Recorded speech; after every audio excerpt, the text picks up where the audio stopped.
Around 30 AD, a Jewish man named Jesus was executed as a criminal in the Roman province of Judea. Yet today, the teachings rooted in his life and death form the faith of 2.3 billion people. In its earliest days, the survival of this message hung by a thread. It was carried outward entirely by a handful of loyal followers, the apostles, operating in the margins of society. Early figures took on massive personal risks to carry the gospel beyond those ancient walls. Paul traversed the Mediterranean all the way to Italy.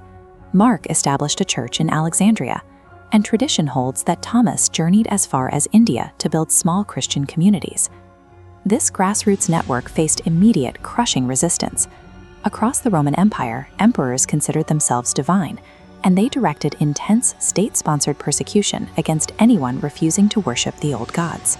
For 3 centuries, keeping the religion alive required continuous individual sacrifice, pitting scattered communities against the military and cultural weight of the ancient world's most powerful state. That dynamic flipped in 312 AD. According to Christian chroniclers, Roman Emperor Constantine experienced a vision, converted, and legalized the religion, pulling Christianity out of the shadows and directly into the halls of power.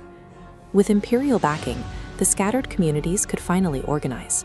In 325, Constantine convened the Council of Nicaea, gathering an estimated 300 bishops to formally structure the faith. This diagram illustrates their primary objective, resolving sharp theological disputes. The council established the Nicene Creed, a standardized statement of faith defining the precise nature of Christ and the concept of the Trinity, merging 3 distinct entities into one unified God. Hammering out this doctrinal consensus provided the structural integrity the movement needed. Within a few decades, Christianity evolved from an outlawed sect into the official state religion of the entire Roman Empire. As the Western Roman Empire collapsed, the engine of Christian expansion shifted. Instead of theological councils, the religion spread through royal conversions, bringing influential rulers like Clovis, king of the Franks, and entire realms into the fold. This era introduced a heavier hand.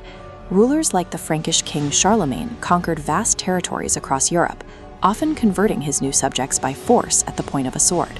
Yet, as the borders of Christendom expanded, the internal structure cracked.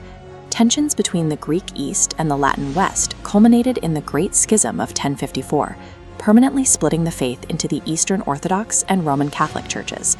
The fractures continued into the 16th century. In 1517, German priest Martin Luther launched a scathing critique of Catholic practices. His Protestant Reformation rapidly divided the faith into a bewildering number of competing sects and movements. The initial Roman unity was gone. Christianity was now a highly decentralized religion, its global momentum pushed forward by rival factions racing to spread their specific doctrines. These factions developed entirely distinct methods for expansion.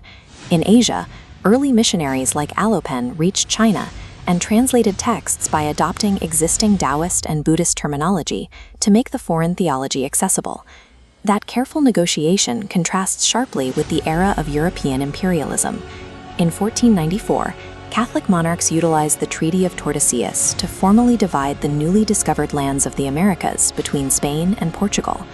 Wherever these European armadas landed, forced conversions followed.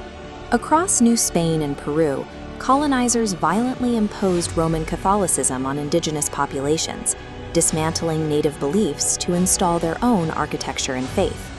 The method of arrival dictated the outcome. An individual missionary seeking an audience had to adapt to local culture, while an imperial expedition backed by state power possessed the strength to erase it. By the 18th and 19th centuries, expansion decoupled from colonial armies once again.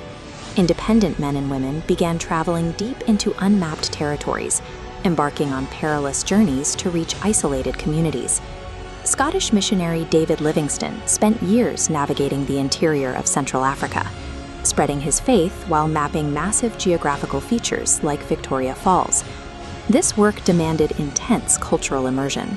Figures like Mary Slessor spent decades in Nigeria learning local languages to preach, while Adam Nyrum and Ann Judson survived nearly 40 years entirely isolated in Burma.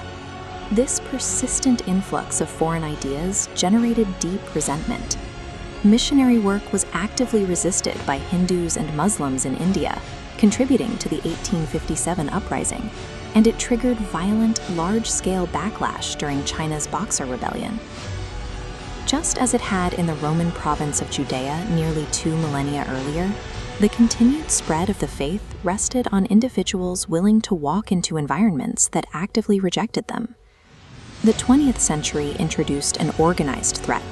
Communist governments in the Soviet Union launched massive campaigns to physically dismantle the church. These regimes strictly suppressed public worship. The state attempted to wipe out centuries of tradition, aiming to replace spiritual belief with rigid political doctrine. Yet the doctrine proved incredibly resilient. When those authoritarian governments fell, the churches rapidly re-emerged, fueled by deep popular support and leading to explosive modern congregations in places like South Korea. This chart highlights the sheer scale of the resulting footprint. Today, an estimated 2.3 billion Christians live and worship in almost every country on Earth. Surviving severe suppression, fracturing into thousands of sects, and riding the waves of both sweeping empires and quiet individual sacrifices, Christianity navigated 2,000 years of history to become the most widely practiced religion on the planet.